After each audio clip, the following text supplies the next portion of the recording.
नमस्कार दोस्तों, स्वागत है आपका धर्म और मोक्ष में। मेडिकल साइंस में दुनिया आज बहुत आगे निकल चुकी है।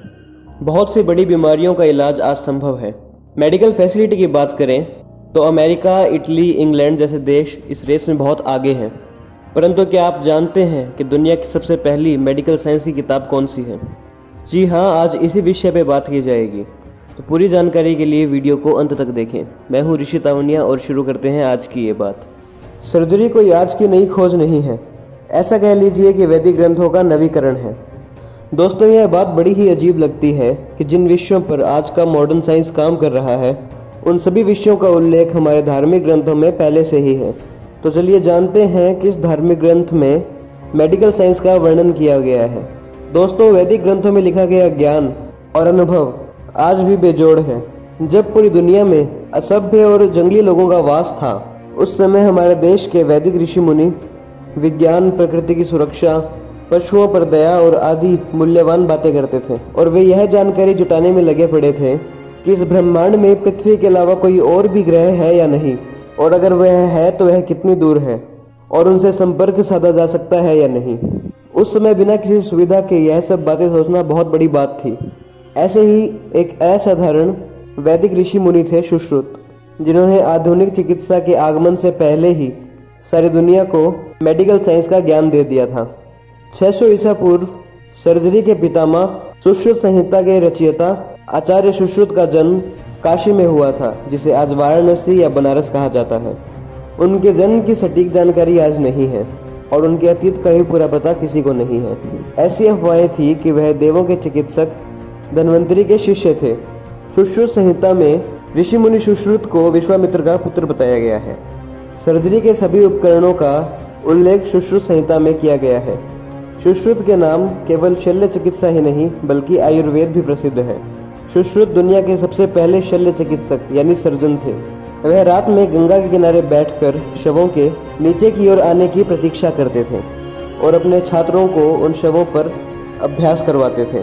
सुश्रुत संहिता में सर्जरी के विभिन्न पहलुओं को विस्तार से समझाया गया है।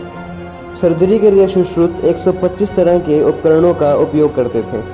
इन उपकरणों में विशेष प्रकार के चाकू, सुइयां और चिमटियां थी। सुश्रुत ने 300 से ज़्यादा प्रकार के ऑपरेशन की क्रियाओं की खोज की थी। इन्होंने कॉस्मेटिक सर्जरी में विशेष निपुणता हासिल की थी।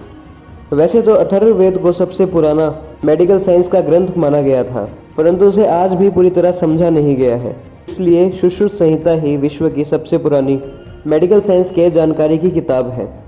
उनके द्वारा कॉस्मेटिक सर्जरी और मोतियाबिंद जैसे ऑपरेशन के करने के तरीके को सुश्रुत संहिता में विस्तार से बताया गया है। वे केवल कॉस्मेटिक सर्जरी या आयुर्वेद में ही निपुण नहीं थे, वे टूटी हड्डियों को जोड़ने में भी निपुण थे। सर्जरी के दौरान होने वाले दर्द को कम करने के लिए खास औषधियों का प्रयोग करते थे, जिसे आज एनेस्थीसिया के नाम से जाना जाता है। वे श्रेष्ठ शल्य चिकित्सक यानी कॉस्मेटिक सर्जन के साथ साथ श्रेष्ठ शिक्षक भी थे। उन्होंने अपने शिष्यों को शल्य चिकित्सा के कुछ सिद्धांत बताए और काफ़ी अभ्यास भी करवाया था। वे अभ्यास के लिए फलों, सब्जियों और मोम के पुतलियों का प्रयोग करते थे। मानव शरीर की संरचना को समझाने के लिए सुश्रुत शव के ऊपर क्रिया करते थे और अपने शिष्यों को समझाया करते थे।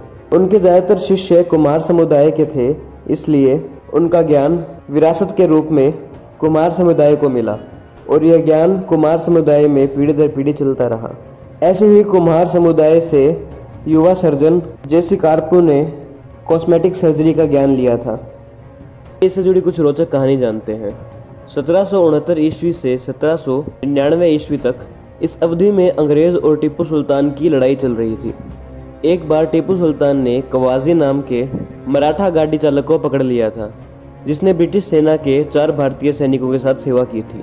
उस समय की प्रथा के अनुसार टीपू सुल्तान ने उन चारों की नाक काट दी और उन कैदियों को अंग्रेजी कमांड में वापस कर दिया। इस घटना के कुछ दिनों बाद एक अंग्रेजी अधिकारी ने एक भारतीय व्यापारी को देखा, जिसकी नाक कुछ असामान्य थी और उसके माथे पर एक त्रिकोणीय निशान था।